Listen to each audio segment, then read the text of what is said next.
When you think about the late and troubled Princess Diana's life, it is one of tragedy, but there is one person that of course gets aligned to that terrible last few years without a shadow of a doubt. And now of course the infamous interview that Diana gave to the disgraced BBC journalist Martin Bashir has promised never to be shown on television again. Small fry really when you think it's all over the internet and everybody's seen it, of course. And let's not forget the BBC picked up a collection of awards, even though allegedly they knew what was going on behind the scenes. Recently, of course, Earl Spencer, Charles Spencer, Diana's brother, has tried his very best to make sure at least someone's become accountable. Even Prince William has tried his best. But seemingly now the BBC are quite happy to splash your cash, the British taxpayers' cash, paying off anybody who they think is wronged, or indeed has been proven to be wronged.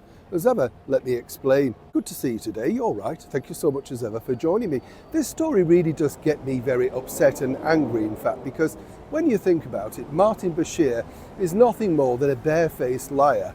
Clearly, he went out of his way to manufacture, cajole, and literally twist the story that then became folklore history over 25 years ago.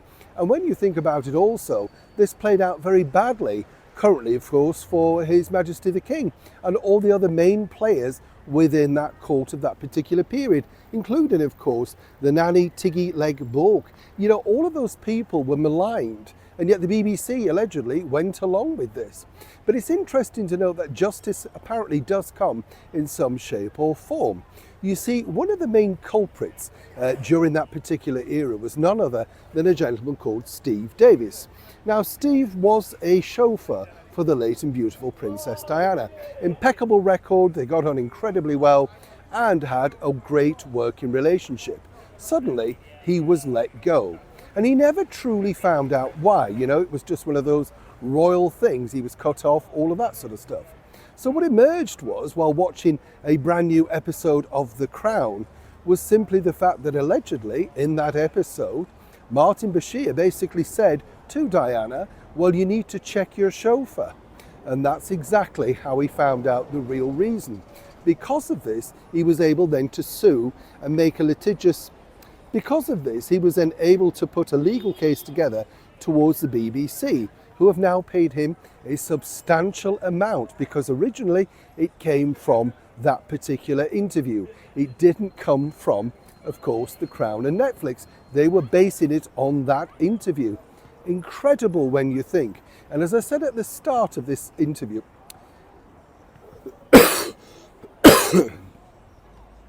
and as I said at the start of this video, what I find incredible is they just pay people off, hoping that you and I won't know anything about it.